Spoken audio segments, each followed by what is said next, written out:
un podcast de Cooperativa.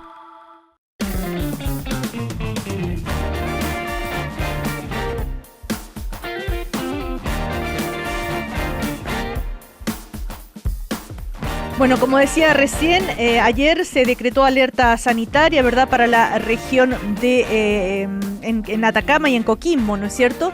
Esta situación que estamos viviendo tiene que ver también, tiene que tener en cuenta también la salud de las personas, tanto las damnificadas, las personas aisladas, porque ya sea que ya necesitaban atención de salud antes de los temporales y las personas que ahora con mayor razón, ¿no es cierto? Vamos a conversar sobre este tema con Alejandra Pizarro, que es la subsecretaria de Salud. ¿Cómo está, subsecretaria? Buenos días. Hola, buenos días Cecilia, buen día Sebastián, ¿cómo están ustedes? Bien, gracias por estar preocupados, gracias por estar con nosotros esta mañana. Usted estuvo en Atacama ayer, supervisor del hospital de Copiapó.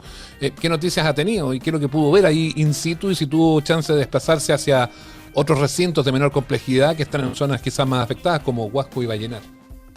Sí, bueno, efectivamente el domingo y ayer lunes estuve en la región de Atacama, estuve en Copiapó, pero además alcancé a cruzar a la provincia de Huasco, estuvimos en el hospital de mediana complejidad de la provincia. Además visité algunos albergues, 2 albergues, y la verdad es que hasta el domingo en la tarde la situación ya se veía bien complicada. Esto siguió evolucionando de manera desfavorable y de hecho justamente debido a eso es que se anunció el día de ayer una alerta sanitaria para estas 2 regiones que mencionaban recién, primero Atacama, ¿cierto?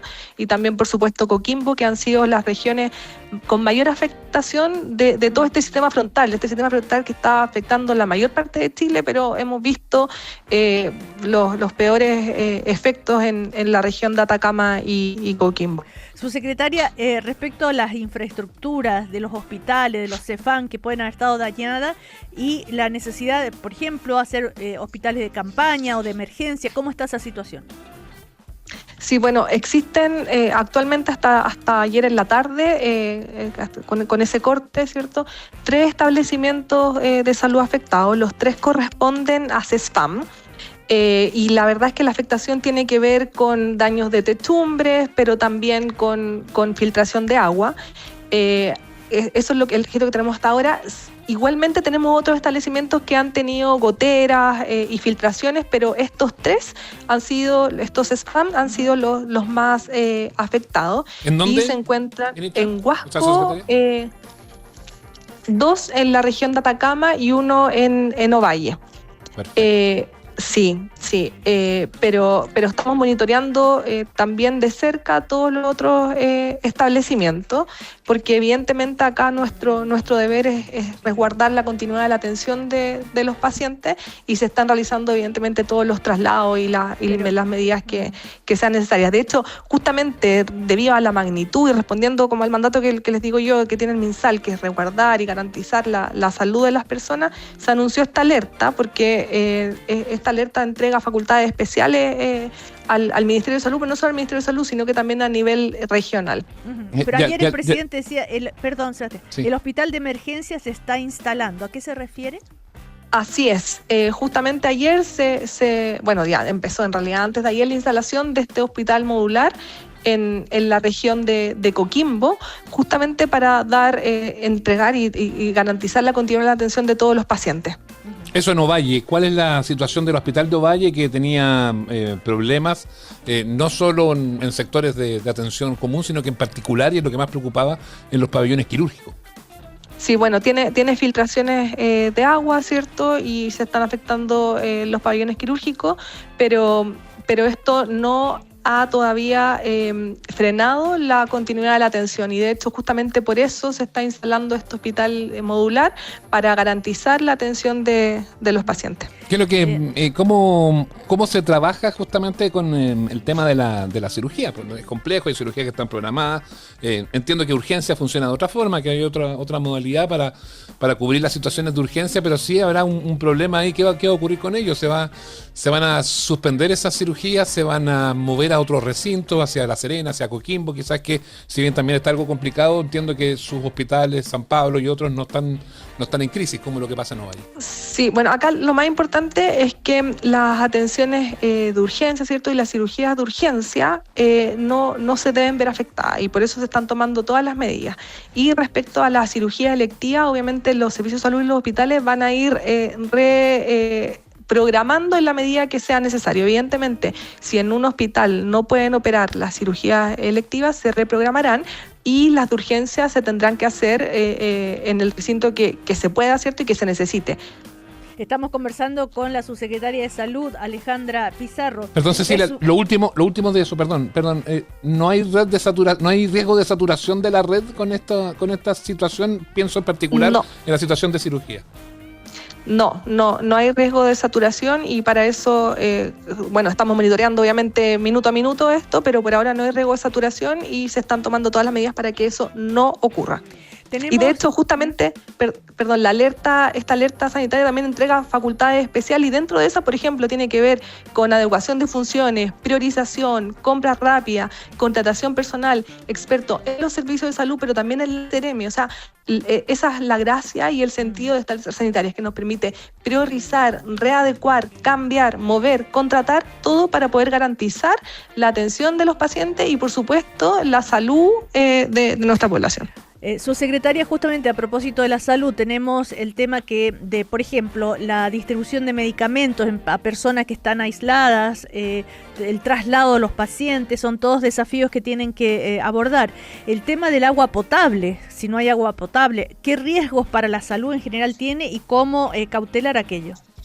Sí, bueno, en este tipo de emergencias tenemos una serie de puntos que requieren preocupación. Una de esas tiene que ver con la falta de suministros básicos como el agua, la luz, los alimentos. Y cuando nos falta el agua, ahí tenemos un montón de varios riesgos, ¿cierto? Por un lado, el agua potable, si no tenemos agua potable hay mayor riesgo de enfermedades transmitidas por alimentos, ¿cierto? El lavado, el agua potable, el agua de consumo humano. Por otro lado está el tema de la luz, que aquí tenemos problemas con las cadenas de frío, y cadenas de frío no solo temas de vacuna o temas asistenciales, sino que también en las cadenas de frío los alimentos se descomponen y pueden transmitir enfermedades. También hay riesgos de hacinamiento, ¿cierto? Riesgo de transmisión de enfermedades como los virus respiratorios, descompensación de los enfermos crónicos, porque aquí hay menor posibilidad de que los pacientes vayan a buscar sus medicamentos. Entonces acá el tema principal es que los pacientes tengan sus medicamentos, que estén al día, que tengan sus medicamentos también de insulina, por supuesto, y aquí la red asistencial está velando, no solo la red, sino que también Ceremi de Salud está velando porque todas las personas que tengan sus tratamientos los puedan continuar. Y en ese sentido se ha hecho una serie de coordinaciones para llevar la insulina, por ejemplo, de personas que están aisladas, para que las personas que tienen diálisis se puedan trasladar a otros centros de diálisis, se han hecho coordinaciones incluso con Fuerza Aérea, evacuaciones aeromédicas, se han trasladado pacientes a otras provincias para realizar su diálisis. Eso es algo que se está haciendo constantemente, pero acá nuestra labor es que ninguna persona se quede sin sus medicamentos, sin su diálisis, sin sus atenciones. ¿Cómo hacen para llevarles los medicamentos a las personas que están aisladas? Sí, bueno, mediante la atención primaria. Acá la atención primaria es fundamental. Si están aisladas, ¿cómo llegan hasta ellos? Es que hay distintas vías. Si es que, por ejemplo, por vía terrestre, que se ha hecho incluso coordinaciones, lo vi en Atacama mismo, coordinaciones incluso con bomberos, ¿cierto? Y si aún así no se puede llevar por vía terrestre o incluso por animales, caballos también se ha hecho, se pide apoyo aéreo. Y eso es algo que se ha hecho, o sea, apoyo aéreo para llevar o medicamentos o incluso para sacar a las personas de ese lugar donde están aisladas y que puedan recibir, obviamente, la diálisis en otro lugar. Claro. Cuando hablamos de esto, uno siempre piensa, cuando le pregunto por Ovalle o Cecilia plantea esto, uno piensa en las zonas urbanas, que es donde uno habitualmente está. Pero la particularidad que tiene tanto Atacama como Coquimbo es la gran cantidad de zonas rurales, la cantidad de quebradas que están activadas, los problemas sanitarios que eso se puede generar. ¿Cómo se está asegurando el funcionamiento y en particular con esto de la falta de agua potable y lo sucia que viene el agua por los ríos que están desbordados y las quebradas? El tema de la esterilización en los centros de atención primaria y también en las postas rurales. Sí, eso se sigue realizando, la esterilización, porque en realidad con las medidas preventivas que se tomaron antes, tienen autonomía de agua, autonomía de luz, y esos temas como de esterilización sí se sigue realizando. Obviamente los lugares que no se puede, por ejemplo estos CESFAM que les decía yo, que efectivamente están siendo afectados, muy afectados, ahí la esterilización y todo eso se traslada a otros lugares y no se atiende ahí a los pacientes. En los de postas rurales en particular, que a veces cuesta más tener comunicación con ellos, ¿tienen el catastro completo? ¿Están operando bien? Sí, se tiene el catastro completo de todas las postas rurales, de todos los CESFAM. De hecho, justamente en Atacama, el día domingo, en Alto del Carmen, en una posta rural, nació un bebé. Y el parto se atendió en coordinación directa con el CESFAM. Una matrona desde el CESFAM, desde la atención primaria, fue dirigiendo el parto a una técnico en una posta rural. Existe coordinación, existe comunicación, y cuando obviamente se corta la comunicación, ahí se toman otras medidas aéreas y qué sé yo, pero sí existe. Y esto, bueno, esta bendición de este parto el domingo fue claro ejemplo de ello. Claro. O sea, su secretaria hablaba recién sobre el tema del agua potable o la posibilidad de contagios de enfermedades. De hecho, tienen previsto una vacunación contra hepatitis A en los albergues. Es una vacunación preventiva, por supuesto. ¿Qué otras enfermedades, aparte de la hepatitis A, se pueden presentar en estas circunstancias? ¿Y cómo prevenir? Sí, bueno, acá hay varios temas. Nosotros, de hecho, la semana pasada ya reforzamos esta circular, ¿cierto? Que tiene que ver con reforzar la vacunación en contexto de emergencia. Y acá en contexto de emergencia tiene que ver desde reforzar la vacunación habitual en temporada invernal, y aquí insisto en la vacunación contra la influenza, porque las enfermedades respiratorias están, y en estos contextos de emergencia pueden incluso aumentar, sobre todo cuando tenemos lluvia y después vienen los fríos. Y por otro lado tenemos que también reforzamos, insisto, esto ya el oficio, la indicación de vacunación en contexto de emergencia existe hace meses, años en el Ministerio de Salud. Nosotros ya la semana pasada ya lo reforzamos en nuestro CEREMI, y esta vacunación en contexto de emergencia también se enfoca contra la hepatitis A, contra el tétano, ¿cierto?, contra la difteria, y esta vacunación está disponible para la población que tiene mayor riesgo. ¿Y cuál es esa población que tiene mayor riesgo? En estas dos regiones principalmente: brigadistas, rescatistas, las personas que están en los albergues o que están muy afectadas, como por ejemplo en Ovalle, en Huasco y en Vallenar. ¿Y qué pasa con las personas que que se han visto afectadas por esto y que no necesariamente se mueven hasta un albergue? Pienso en las familias que a lo mejor van a donde otros familiares, que no se quedan allá. ¿Cómo acreditan para poder recibir también estas vacunas si es que han estado expuestos a las aguas contaminadas, por ejemplo? Sí, bueno, por ejemplo, en Ovalle estamos dirigiendo esta vacunación no solamente a los albergues, sino que estamos pidiendo a las CEREMIs que hagan evaluación también a la población general que ha estado expuesta o que podría estar potencialmente expuesta, ¿cierto?, a agua servida o temas de saneamiento ambiental. Y ahí son las CEREMIs las que hacen evaluación. De hecho, justamente estamos desplegando equipos de respuesta rápida desde Santiago a la región a la cuarta región, para que nos apoyen con este estudio epidemiológico de campo y se pueda dirigir la vacunación a los grupos de mayor riesgo. La alerta sanitaria incluye también el tema de limpieza. Lo planteo, por ejemplo, hemos visto imágenes del borde costero en La Serena, donde la irrupción del río Elqui fue muy brusca y violenta, y que sacó cualquier tipo de material, no solo sedimentos, sino que también mucha basura que quedó alojada en la playa y que se puede transformar en un punto tóxico, en un punto complejo, por la descomposición. Usted lo mencionaba ahí al inicio de la conversación. ¿También implica trabajo en ese sentido o eso va por otro carril? Sí, bueno, es que la alerta sanitaria no indica medidas específicas como limpieza, sino que da atribuciones más amplias al Ministerio de Salud, pero también a las regiones, para contratar, reforzar personal, traslado, adecuación de funciones. Eso quiere decir, si por ejemplo estamos viendo un riesgo sanitario justamente con basurales, qué sé yo, ahí sí se puede hacer adecuación de funciones. La alerta sanitaria da un marco amplio para que se pueda priorizar de acuerdo al riesgo sanitario. Estamos conversando con la subsecretaria de Salud, Alejandra Pizarro. Sabemos que hasta ahora 10 personas han perdido la vida, ¿no es cierto?, por distintos motivos. Incluso, bueno, por ejemplo, el alcalde Manucheri decía que incluso podrían aumentar esas víctimas fatales. Las razones por las cuales han perdido la vida, ¿ustedes las conocen?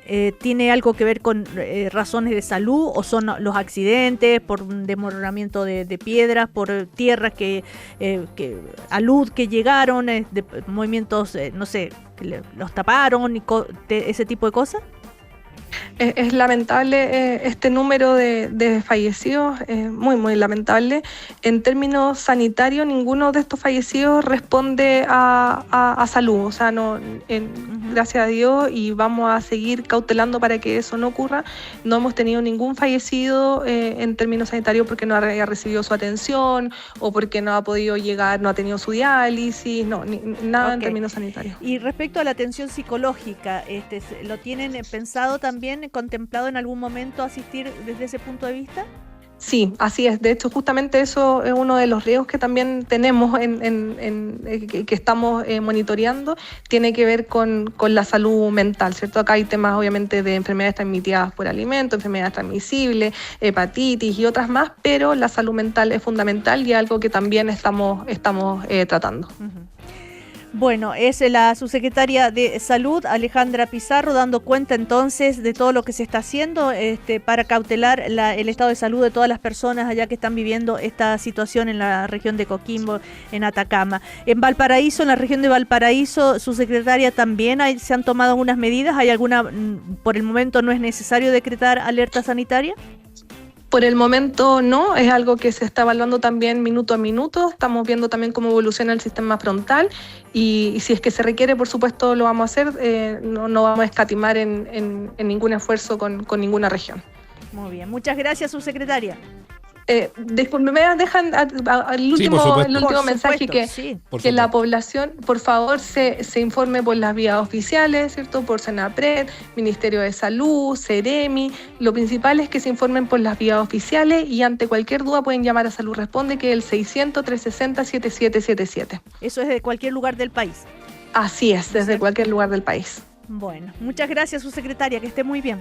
Muchas gracias, Cecilia, Sebastián, que estén bien. Buenos días. Buenos días. Buen día. Estás escuchando el podcast de Una Nueva Mañana, una presentación de cooperativapodcast.cl. Vamos a conversar ahora con Roberto Rondanelli, académico del Departamento de Geofísica de la Universidad de Chile, director del Centro de Ciencia del Clima y la Resiliencia. ¿Cómo estás, Roberto? Buen día. Hola Cecilia, hola Sebastián, ¿cómo están? Muy bien, gracias. Bueno, hablamos la semana pasada, hablamos el fin de semana en el especial del Diario de Cooperativa. Ya estamos a martes, el pronóstico va, pero perfecto, lamentablemente podríamos decir, pero va perfecto en cuanto a la predicción de los montos y de los efectos que podría tener este sistema frontal. Sí, pero yo no tengo ningún crédito ahí que tomar, porque en realidad es un avance de la ciencia moderna, el pronóstico meteorológico, y hemos llegado a un punto en que podemos decir con cierta propiedad cuánto va a llover incluso. Ya eso no era posible, por ejemplo, el año 97, las últimas inundaciones de La Serena. Es como cuando, por ejemplo, en los años 30 del siglo XX se recibían los huracanes sin que existiera el satélite. Llegaba el huracán a Miami o a Florida y cuando aparecía, aparecía. Ya ahora tenemos esa anticipación de 5 o 10 días que permite ver las tormentas con cierta precisión, y eso es un avance de la ciencia. Uh-huh. Ahora, con ese avance de la ciencia, ¿hasta qué punto se ha podido, prevenir, dejar al abrigo a las personas que podrían verse afectadas, teniendo en cuenta todo lo que estamos viendo, ¿no? La cantidad de personas aisladas, las personas que han fallecido, y las inundaciones, las rutas cortadas? ¿Tú crees que se ha actuado en consecuencia a lo que se conocía? No necesariamente. Hay muchas cosas positivas que rescatar. Por ejemplo, en la región metropolitana la tormenta se sintió bastante suave, a pesar de los montos de precipitación que llevamos acá. Uh-huh. Si ustedes piensan, han llovido ya probablemente cerca de 150 milímetros o un poco más, y en las zonas aledañas a Santiago mucho más. Y en general no hemos visto graves problemas, ¿cierto? No. Cierto que sí, algunos, pero no sí, problemas graves, por ejemplo, que no permitan que la ciudad siga funcionando. Y eso no ocurría en los temporales de los años 90. ¿Ya? Claro, el problema lo estamos viendo allá en la región de Coquimbo, sobre todo. El problema, ¿no? está concentrado en el norte chico. ¿Ya? Y ahí claramente hay una serie de problemas. Nosotros en la ciencia estamos en el eslabón más bajo, que es en entender la amenaza, en el monitoreo de la amenaza, en el posible pronóstico de la amenaza, que ahí nosotros tenemos una ventaja sobre, por ejemplo, la sismología. Pero hay otra serie de eslabones de esta cadena que tienen que funcionar para que entonces tengamos una respuesta adecuada a esta emergencia. ¿Ya? Y ahí obviamente hay mucho trabajo por hacer. Uh-huh. Y lo que se ha hecho hasta ahora, pero eso me refería, si la ciencia puede pronosticar, o todo lo que tú decías, sabíamos con antelación, ¿se podría haber hecho algo mejor en los otros eslabones? Sí, yo creo que para nosotros desde la academia era evidente lo que iba a pasar, Cecilia. ¿Ya? Lamentablemente, la activación de las quebradas, la crecida del río Elqui, todo eso era completamente predecible hace más o menos 10 días. Ajá. ¿Ya? Entonces, la pregunta es, ante ese escenario, ¿qué es lo que se planifica hacer de antemano? Ahí es donde yo no entiendo bien todavía cómo funciona el Estado, porque podría haberse, por ejemplo, anticipado incluso el estado de emergencia. Se podría haber llevado quizás algo más de material, de recursos humanos, técnicos, recursos materiales, agua, ¿cierto? Haber establecido eso a priori. Ahora, yo entiendo que el principal objetivo de nuestra prevención de desastres no es el hacer la vida más fácil de las personas que están en la emergencia, sino que es proteger la vida de esas personas. Es decir, que no tengamos fallecidos. ¿Ya? Y lamentablemente entiendo que tenemos varias personas que lamentar ya fallecidas por 10 personas, exacto. Eso es lo que no debería ocurrir, ¿ya? Y eso nos habla de que aquí ha habido dificultades y problemas. Claro. Ahora Roberto, una de las cosas que más preocupa, porque la lluvia se ha extendido ya por 4 o 5 días en algunos de los puntos allá en Coquimbo, en Atacama, en la zona sur de Atacama en particular. Y una de las cosas que más preocupa, porque en las últimas precipitaciones fueron con isoterma baja, con temperaturas bajas incluso en las zonas donde estaba lloviendo, y que cayó algo de nieve que no se había visto en ese punto. Y las proyecciones que se hacen es que las lluvias siguientes sean con la isoterma más alta. Entonces, eso habitualmente desencadena que se produzcan los deshielos, que se activen las quebradas, pero las quebradas ya están activas. O sea, ¿qué más va a pasar si es que llega a ocurrir ese fenómeno que ya se proyecta? O sea, todo puede ser peor, digamos. Pero yo creo que lo peor ya pasó para el norte chico por ahora, ¿ya? Porque a mediados de día, digamos, debiera empezar a escampar ya el temporal. Uh-huh. Y por lo tanto vamos a poder empezar a hacer algunas labores de reconstrucción, de reconexión, o que ya se están haciendo. Así que yo pienso que estamos bien por ese lado. Ahora, respecto de lo que tú mencionas, Sebastián, vamos a tener que tener mucho ojo, porque todavía queda invierno, y como tú bien dices, podrían venir otras tormentas. Hemos tenido muchas veces dos tormentas seguidas, ¿ya? Lo tuvimos el 2023, lo tuvimos también el 97, la tormenta de agosto del 97, que fue muy terrible también en el norte chico. Fue la segunda tormenta de ese año del Niño, ¿ya? Entonces, ¿qué nos depara agosto? No sabemos. En el verano del 97 tuvimos un evento, si es que no me equivoco, fue el 97, o quizás estoy confundiendo con el 87, en donde por la gran acumulación de nieve en cordillera hubo un derretimiento súbito en noviembre que produjo una inundación terrible en el Cajón del Maipo, en donde murieron muchos trabajadores, en las Melosas. Ese tipo de cosas nosotros sabemos que ocurren en años del Niño. Tenemos memoria, al menos acá en la academia, digamos, y las reparticiones públicas posiblemente también tienen algo de memoria. Muchas de ellas también tienen personas que son antiguas, pero nosotros en la academia nos dedicamos a eso. Nosotros nos dedicamos a mirar eventos, usualmente eventos que ya ocurrieron. Claro. Y por lo tanto ahí viene también un trabajo de acercarse con nosotros y de ver qué otras cosas más pueden ocurrir en un año del Niño. Estamos conversando con Roberto Rondanelli, académico del Departamento de Geofísica de la Universidad de Chile y director del Centro de Ciencia del Clima y la Resiliencia. Roberto, tú decías ayer que el alivio para la zona norte va a llegar el miércoles, cuando ya no se esperan más precipitaciones. Pero ¿y después del miércoles ya así quedará o se espera otro sistema frontal? Bueno, ahí Cecilia, la ciencia ha avanzado mucho, pero nunca tanto, porque también sabemos que no se puede pronosticar el tiempo a más de 10 días, por ejemplo. Y eso no es un problema científico de que nos falten computadores, sino que simplemente no se puede. Pero ahora, para esta semana, en todo caso, tú dices, el miércoles ya va a estar, ya no va a llover, no va a estar lloviendo en el norte chico, sí, en el sur de Atacama. No se ve ningún sistema de la magnitud que tuvimos en los próximos 10 días para el norte chico. Eso es un gran alivio. Ajá. Ya podría llover un poco el viernes, podría llover un poco el fin de semana, pero son cosas muy aisladas que no van a revestir el peligro que tuvieron los sistemas anteriores. ¿Y para la región de Valparaíso? La zona central todavía va a recibir más lluvia.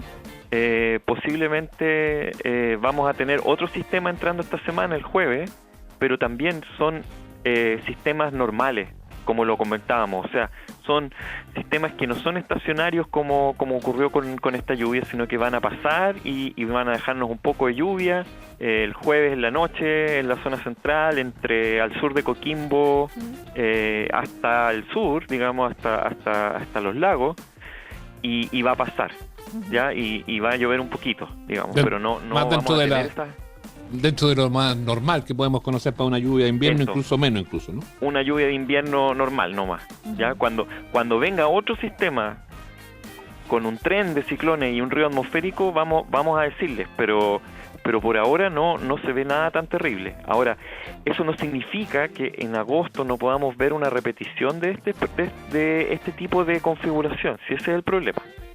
Chuta. En cuanto a las temperaturas, por lo general termina la lluvia y baja mucho la temperatura. En ese sentido, ¿qué podrías decir?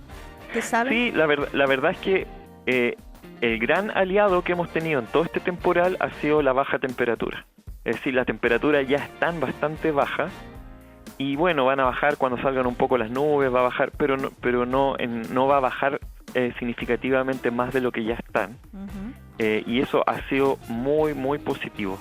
Hoy miraba la portada del diario Financiero, dice, daños del temporal escalan a $400 millones, pero lluvias abastecen embalses por hasta 4 años. Una manera, el lado, digamos, positivo de observar esto. ¿Es tan así, crees tú? De todas maneras, Cecilia, sí. Acá probablemente este temporal va a ser más beneficioso que desbeneficioso.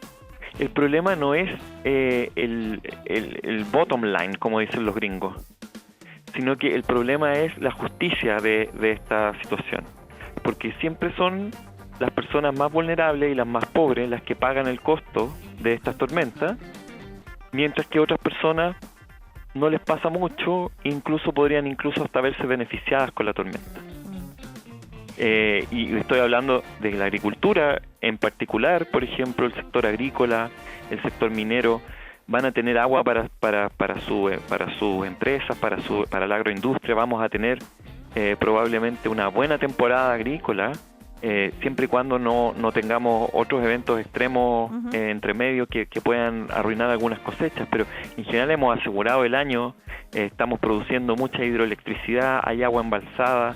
Ahora, ¿cómo es que entonces un Estado logra redistribuir la riqueza que se genera y logra hacer que las personas que están pasando ahora por una situación vulnerable las podamos recoger? O sea, el hecho de que, por ejemplo, tengamos poblaciones en la zona de Coquimbo que fueron construidas el año 2015 o 2020 sobre una quebrada, eso es una responsabilidad de los privados, de quienes compran, de quienes venden, pero sobre todo del Estado. Claro. Y el Estado ahí tiene que hacerse responsable. Y la manera de hacerse responsable del Estado es a través de la legislación. Bueno, esas son elecciones que me imagino, ojalá se estén sacando y se pueda hacer algo en ese sentido. Te damos las gracias, Roberto Rondanelli, por conversar con nosotros, académico del Departamento de Geofísica de la Chile y director del Centro de Ciencia del Clima y la Resiliencia. Hasta cualquier otro momento, Roberto, muchas gracias. Muchas gracias, Cecilia. Muchas gracias, Sebastián. Gracias, Roberto, una vez más por contestar la llamada de Cooperativa. Chao. No hay problema. Chao. Chau. Aquí termina el podcast de Una Nueva Mañana. Cooperativapodcast.cl. Otra forma de escuchar Cooperativa.